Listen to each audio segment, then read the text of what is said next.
नमस्कार दोस्तों, कैसे हैं आप सभी लोग। आशा है कि आप सभी अच्छे होंगे और आपका स्वागत है मेरे पीक परफॉर्मेंस चैनल में। आज हम टीजीटी पीजीटी की लोकतंत्र के बारे में जानना चाहेंगे और क्वेश्चन नंबर 1 है हमारी स्क्रीन पर। लोकतंत्र किस भाषा के शब्द से बना है? लोकतंत्र किस भाषा के शब्द से बना है? आंसर है हमारा ग्रीक भाषा। और लोकतंत्र का अर्थ है जनता का शासन। इसको इंग्लिश में डेमोक्रेसी कहते हैं और ये ग्रीक भाषा के शब्द से बना है। देखिए दोस्तों, नेक्स्ट क्वेश्चन है हमारी स्क्रीन पर। डेमोक्रेटिक थ्योरी किसकी कृति है? डेमोक्रेटिक थ्योरी किसकी कृति है? तो डेमोक्रेटिक थ्योरी सारटोरी की कृति है। डेमोक्रेटिक थ्योरी सारटोरी की कृति है। विशिष्ट वर्गीय लोकतंत्र के समर्थक, ये विशिष्ट वर्गीय लोकतंत्र के समर्थक हैं और ये 20वीं सदी के समर्थक माने जाते हैं। देखिए नेक्स्ट क्वेश्चन है हमारी स्क्रीन पर, क्वेश्चन नंबर 3। आधुनिक युग में प्रत्यक्ष प्रजातंत्र संभव क्यों नहीं है? आधुनिक युग में प्रत्यक्ष प्रजातंत्र संभव क्यों नहीं है? आधुनिक राज्यों के आबादी तथा क्षेत्रफल द्वारा अत्यंत व्यावहारिक कठिनाइयाँ इसमें अधिक हैं, इसीलिए आधुनिक युग में प्रत्यक्ष प्रजातंत्र संभव नहीं है। नेक्स्ट क्वेश्चन है हमारी स्क्रीन पर। लोकतंत्र के बहुलवादी सिद्धांत का समर्थक है। लोकतंत्र के बहुलवादी सिद्धांत के समर्थक ये सभी हैं। बर्नसन है, बेंटले है, रॉबर्ट दहल है, डेविड है, ट्रूमैन है। ये सभी लोकतंत्र के बहुलवादी सिद्धांत के समर्थक हैं। अगर इनमें से कोई भी ऑप्शन आता है तो हमारा कोई एक भी आता है तो हमारा राइट आंसर यही होगा, और इनमें से चारों ऑप्शन आते हैं तो सभी ऑप्शन होंगे। नेक्स्ट क्वेश्चन है हमारी स्क्रीन पर। शक्ति अभिजन की अवधारणा किसके साथ संबंधित है? शक्ति अभिजन की अवधारणा किसके साथ संबंधित है?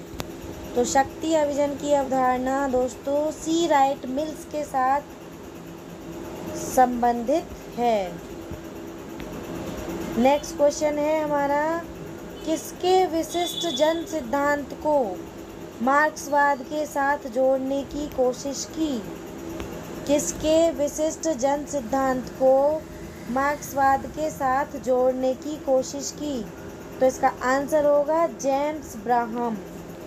जेम्स ब्राहम। जेम्स ब्राहम के विशिष्ट जन सिद्धांत को मार्क्सवाद के साथ जोड़ने की कोशिश की।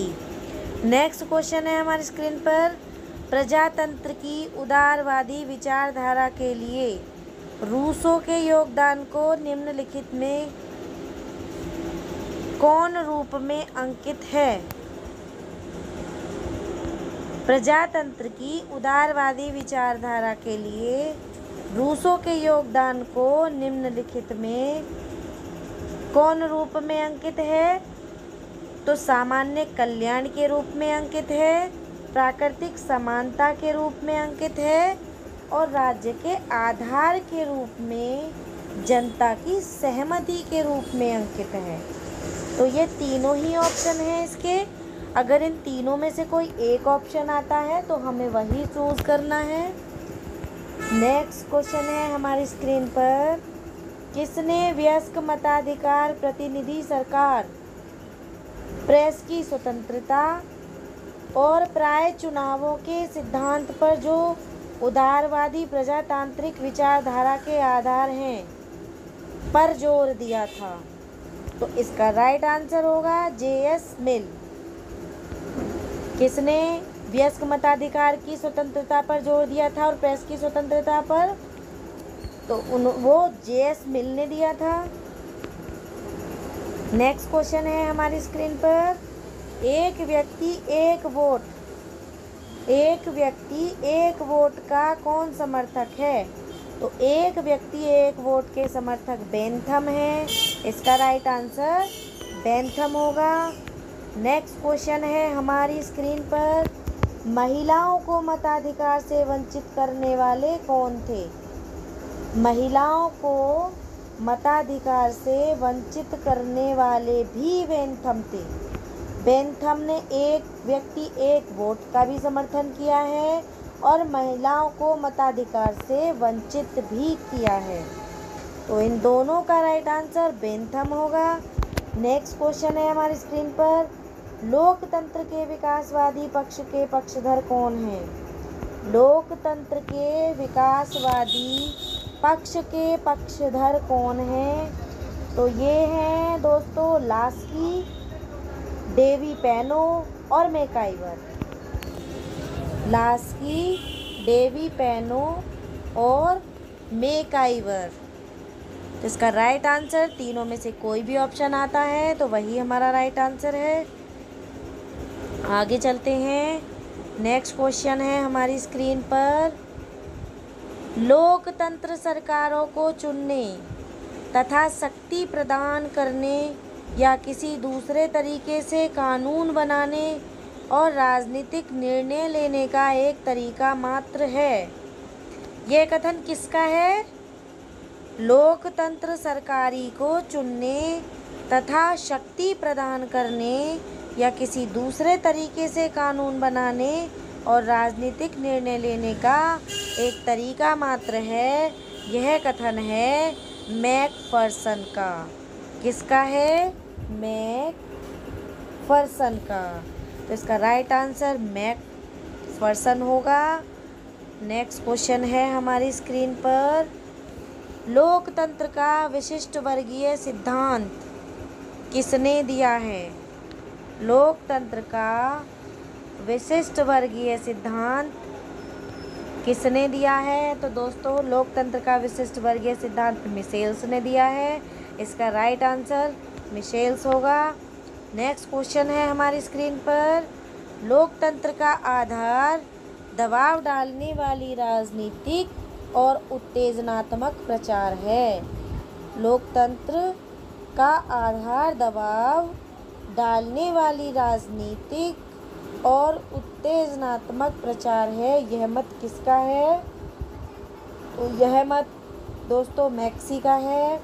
इसका राइट आंसर मैक्सी होगा।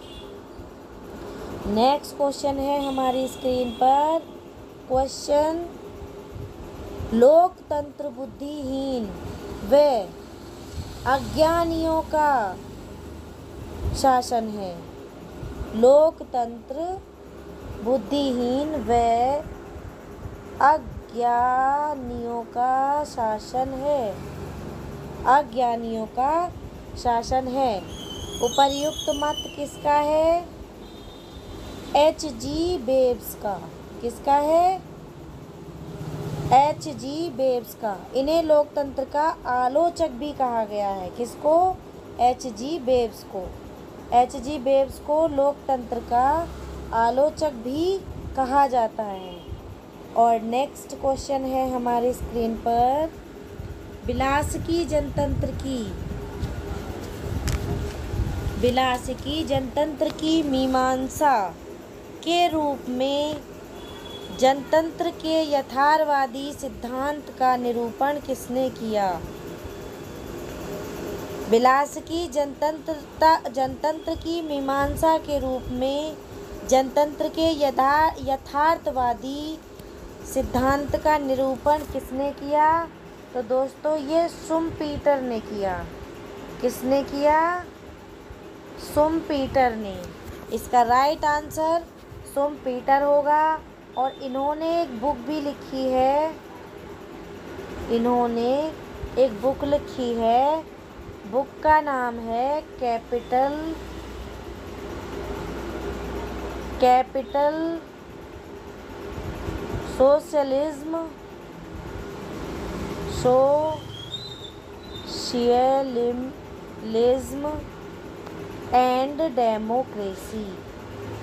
And democracy. तो ये नोट करने वाली चीज़ है। दोस्तों इसको नोट कर लीजिएगा। शुम्पीटर की एक बुक है, capital, socialism and democracy. Next question है हमारी स्क्रीन पर, द प्रोसेस ऑफ गवर्नमेंट किसकी कृति है? द प्रोसेस ऑफ गवर्नमेंट किसकी कृति है? तो ये आर्थर बैटले की कृति है, जो कि इन्होंने 1907 में लिखी थी।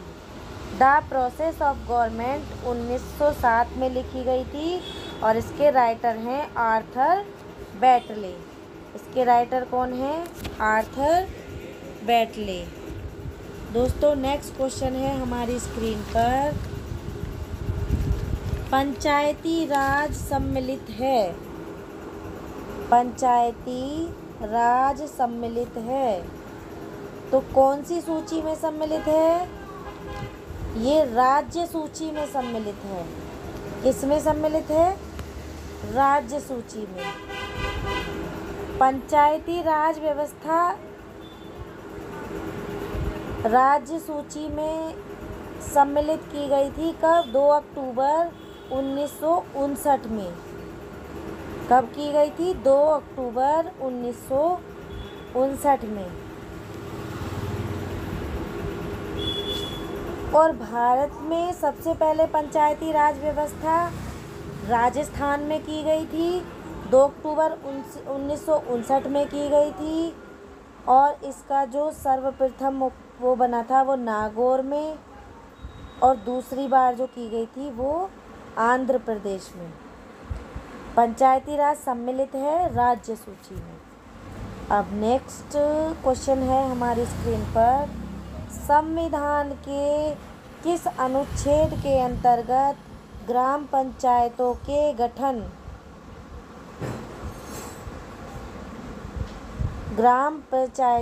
गठन का प्रावधान है? गठन का प्रावधान है। तो दोस्तों ग्राम पंचायत के गठन का प्रावधान अनुच्छेद 40 में, आर्टिकल 40 में है। इसका राइट आंसर होगा आर्टिकल 40, अनुच्छेद 40। नेक्स्ट क्वेश्चन हमारी स्क्रीन पर, भारतीय संविधान में समानता के अधिकार मुख्यतः किन अनुच्छेद में हैं? भारतीय संविधान में समानता के अधिकार मुख्यतः किस अनुच्छेद में हैं? तो किन अनुच्छेद में हैं वो? 14 से 18। समानता के अधिकार किस अनुच्छेद में है? 14 से लेकर 18 अनुच्छेद में। और 18 से 22 में स्वतंत्रता के अधिकार हैं। स्वतंत्रता के अधिकार अनुच्छेद 19 से 22 में है। शोषण के विरुद्ध अधिकार 23-24 में है। धार्मिक स्वतंत्रता का अधिकार 25 से 28 में है। शिक्षा व संस्कृति का अधिकार 29 से 30 में है। और संपत्ति के अधिकार का उल्लेख 31 में है। किस में है? तो देखिए दोस्तों नेक्स्ट क्वेश्चन है हमारी स्क्रीन पर, भारतीय संविधान में समानता के अधिकार मुख्यतः किन अनुच्छेद में हैं? भारतीय संविधान में समानता के अधिकार मुख्यतः किन अनुच्छेद में हैं? तो ये 14 से 18 में है। 14 से 18 में समानता के अधिकार हैं। और स्वतंत्रता के अधिकार 19 से 22 में है। और शोषण के विरुद्ध अधिकार 23 और 24 में है। और धार्मिक स्वतंत्रता का अधिकार 25 से 28 में है। और शिक्षा व संस्कृति का अधिकार 29 से 30 में है। और संपत्ति के अधिकार का उल्लेख केवल अनुच्छेद 31 में है, 31 में है। तो ये चीज़ें सभी नोट कर लीजिएगा और अच्छे से याद कर लीजिएगा। अब हम कल फिर प्रस्तुत होंगे नई वीडियो लेकर। आज हम इसी के साथ यहीं समाप्त करते हैं। Thank you. अगर आपको वीडियो अच्छी लगी हो तो प्लीज़ लाइक ज़रूर कर दीजिएगा और चैनल को सब्सक्राइब कर लीजिएगा। Thank you.